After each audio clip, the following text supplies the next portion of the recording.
تھوڑی دیر کے لیے میں حاضر آیا ہوں. مجھے معلوم ہے کہ آپ کی نگاہ حضرت شاعر اسلام مولانا مبارک حسین مبارک کی طرف اور ہندوستان کے ہر دل نذیر شاعر جناب عظمت رضا بھاگلپوری صاحب کی طرف بالکل مرکوز ہے. آپ انہی کے منتظر ہیں، لیکن یاد رکھیں کہ آپ نعت شریف چاہے جتنی بھی سن لیں، لیکن آپ کی زندگی میں اصلاح تقریر سے ہونی ہے. یاد رکھیے، آپ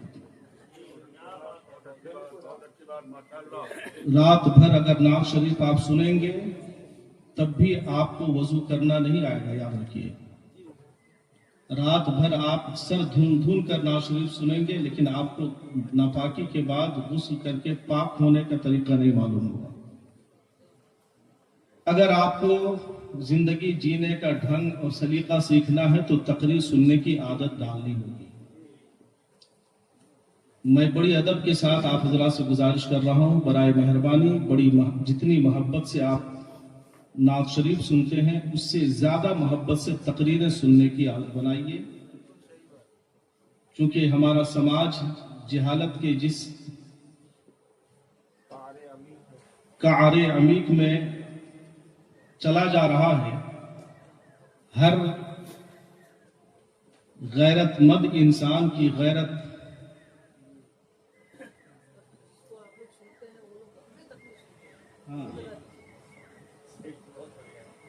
نہیں اس میں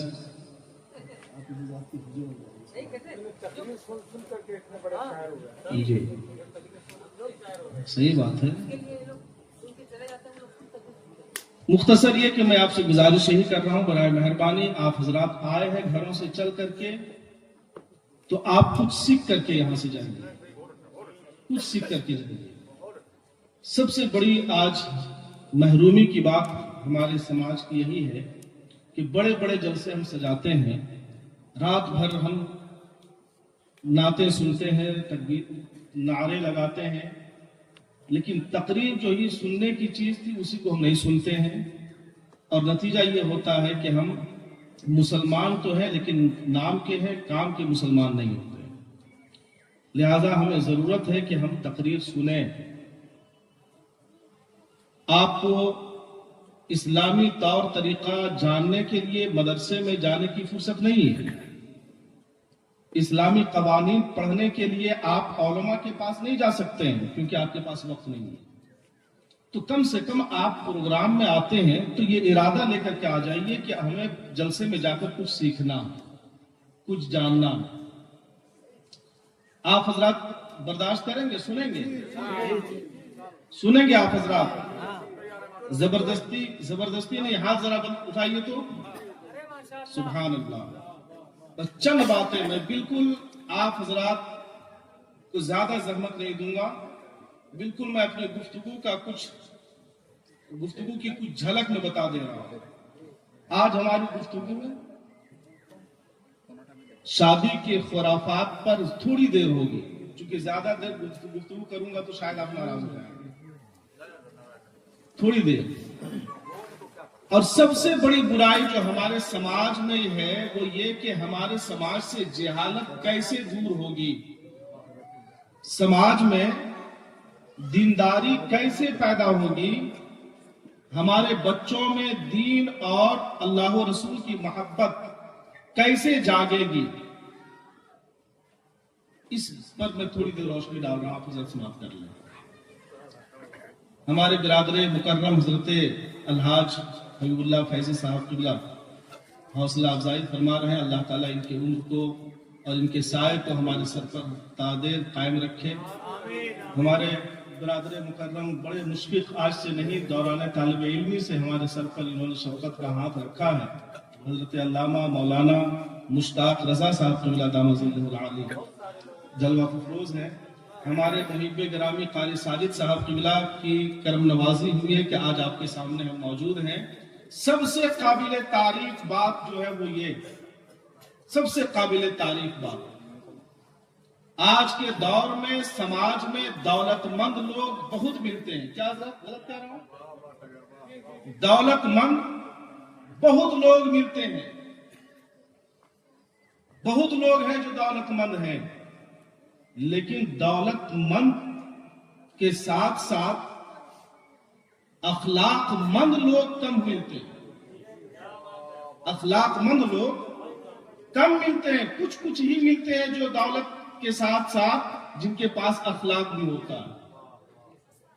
الحمدللہ جناب اکبر علی صاحب جنہوں نے آج کا یہ جلسہ سجایا ہے، اخلاق کے ایک ایسا پیکر ہیں کہ جن کی تعریف میں علماء کی زبانیں سنتے سنتے تھک جانا. جتنے ملتے ہیں، حقیقت ہے جتنے ملتے ہیں. استا میں جناب اکبر علی صاحب بہت اچھا کام کر رہے ہیں. انہوں نے مسجد میں اتنا دیا، فلاں کام اتنا کیا، فلاں کام ایسا کیا. جی دیکھیے مدھوپور میں ایک مسجد تعمیر ہوگی، مسجد رضا. سبحان اللہ، سبحان 50,000 جیسی موٹی رقم اچانک مطلب ایک آواز پر دے دینا یہ کم بڑی بات نہیں ہے. اللہ تبارک تعالیٰ اور ان کے اخلاق میں اضافہ فرمائے، ان کی دولت میں مزید اضافہ فرمائے، ان کی بلندی. سبحان اللہ. رضا مسجد کے سنگ بنیاد کا جلسہ 15 نومبر کو ہے. آپ حضرات سے ہو سکے تو اس پروگرام میں شرکت کریں. مدھوپور پتھل چپٹی میں مسجد نہیں ہونے کی وجہ کر بہت ساری خرابیاں پیدا ہو رہی تھی. سب سے زیادہ یہ کہ بدعقیدگی وہاں بڑی تیزی سے پھیل رہی تھی. جناب الحاج مولانا حبیب اللہ فیضی صاحب اور مدھوپور کے دیگر بڑے بڑے علماء نے وہاں کی بدعقیدگی پر قدغن لگانے کے لیے الحمدللہ رضا مسجد کی تعمیر کرنے کا فیصلہ لیا.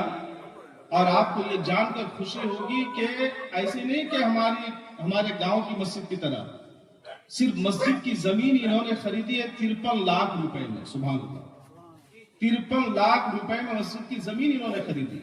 اور وہ 53 لاکھ روپے آئے کہاں سے؟ جناب اکبر علی صاحب جیسے اللہ کے جتنے دینے والے بندے تھے ان حضرات نے قربانیاں دی ہیں.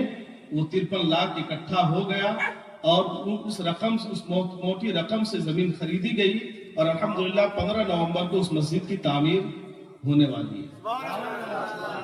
بہت بڑی خوشی کی بات ہے. یا رسول اللہ زندہ باد. وقت زیادہ نہ لے کر کے میں ڈائریکٹ آتا ہوں اپنی گفتگو پر. یہی بات جناب اکبر بھائی اللہ تعالیٰ نے انہیں نوازا ہے. وہ اپنی دولت کو صحیح راہ پہ دین کی راہ پہ خرچ کر کے وہ سعادت مندی حاصل کر رہے ہیں. اللہ تعالیٰ انہیں مزید سعادت مندی کی توفیق عطا فرمائے. اور کیوں نہ ہو بھائی، شاعر نے حضرت کرم نوازی شاعر کہتا ہے غم زدوں کے واسطے غمخوار ہونا چاہیے. غم زدوں کے واسطے غمخوار ہونا چاہیے.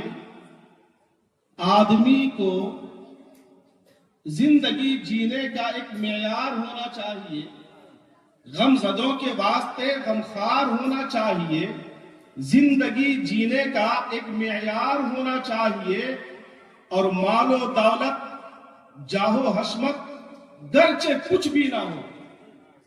مال و دولت جاہ و حشمت گرچہ کچھ بھی نہ ہو، آدمی کو صاحب کردار ہونا چاہیے.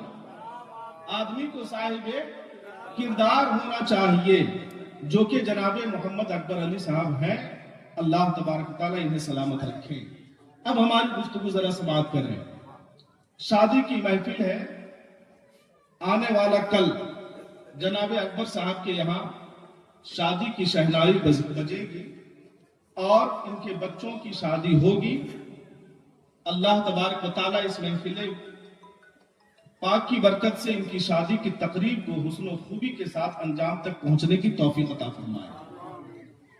آج کے معاشرے میں اگر سب سے زیادہ قابل ذکر کوئی بات ہے تو وہ یہ کہ اللہ کے نبی صلی اللہ تعالی علیہ وسلم نے ارشاد فرمایا، کوئی بھی مسلمان کا ایمان اس وقت تک درجہ کمال تک نہیں پہنچ سکتا ہے جب تک کہ اس کی زندگی رسول اللہ کے طریقے پر نہ گزرے، رسول اللہ کے طریقے پر نہ گزرے۔ اگر کوئی انسان اپنی زندگی طریقے رسول کے تحت گزار رہا ہے تو گویا اس کا ایمان کامل ہے، مکمل ہے۔ اور اگر کوئی انسان اپنی زندگی گزار تو رہا ہے لیکن طریقے رسول سے ہٹ کر کے گزار رہا ہے تو وہ نام کا مسلمان تو ہو سکتا ہے لیکن اس کا ایمان قیامت کے دن کام آئے گا بھی کہ نہیں، کوئی گارنٹی نہیں، کوئی گارنٹی نہیں۔ سمجھ رہے نا؟ لہذا آج سب سے زیادہ ہمیں جس پر غور کرنے کی ضرورت ہے وہ یہ کہ ہم مسلمان ہیں تو ہمارا ہر عمل رسول اللہ کے طریقے پر ہونا چاہیے، ہمارا ہر کام رسول اللہ کے طریقے پر ہونا چاہیے، چاہے وہ شادی بیاہ کا موقع ہو، چاہے وہ عقیقے کا موقع ہو، چاہے وہ اور کوئی موقع ہو، چاہے جو بھی کام ہو، ہر خوشی اور غم کا پروگرام، ہر تقریب کو ہم رسول اللہ کے طریقے پر نبھا لیں تو یہ ہمارے لیے خوش بختی کی بات ہوگی، خوش بختی کی بات ہوگی۔ ورنہ یاد رکھیے اللہ کے نبی صلی اللہ تعالی علیہ وسلم ارشاد فرماتے ہیں، ایک بندہ مومن جب عبادت کے غرض سے کوئی کام کرتا ہے پھر وہ اپنے کام کو شریعت مطہرہ کے خلاف کر جاتا ہے تو بجائے اس کا کام عبادت میں شمار ہونے کے وہ کام اس کے لیے قیامت کے دن عذاب کا سبب بن جاتا ہے۔ میرے بزرگوں اور میرے دوستوں، بالکل میں آج کے معاشرے میں جو شادیاں ہو رہی ہیں ان شادیوں پر جب غور کرتا ہوں تو اللہ کے نبی کا یہ ارشاد بالکل منطبق ہوتے ہوئے نظر آتا ہے۔ آج ہم شادی ضرور کرتے ہیں لیکن شادی کرنے کے بعد ہماری شادیاں ناکام ہو جاتی ہیں، ہماری شادیاں کامیابیوں تک نہیں پہنچتی ہیں۔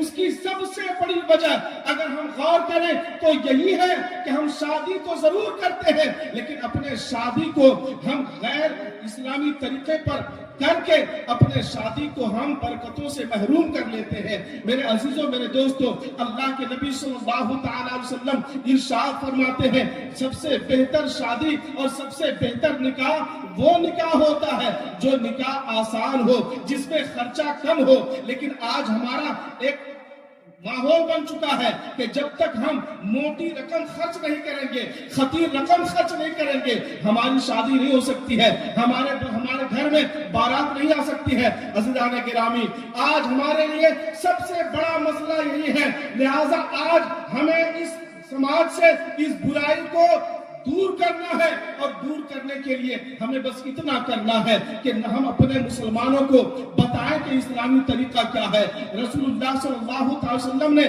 شادی کرنے کا بہتر طریقہ کیا بتایا ہے؟ اللہ کے نبی صلی اللہ تعالی علیہ وسلم ارشاد فرماتے ہیں اگر بندہ مومن اپنے گھر کا بندہ مومن کسی کا نکاح مسجد میں بیٹھ کر کرتا ہے تو اللہ تبارک و تعالیٰ کے فرشتے اس نکاح کرنے والے کو اس کی زندگی کی خوشی کی دعائیں دیتا ہے، یہاں تک کہ جب مسجد سے نکاح کر کے وہ باہر آتا ہے تو اللہ کے نبی صلی اللہ تعالی وسلم ارشاد فرماتے ہیں مسجد میں نکاح کرنے کی برکت سے وہ دلہا اور دلہن اپنی زندگی کو خوشگوار بنا لیتا ہے۔ اور یہی تک نہیں، اللہ کے نبی صلی اللہ تعالی علیہ وسلم نے ارشاد فرمایا ہے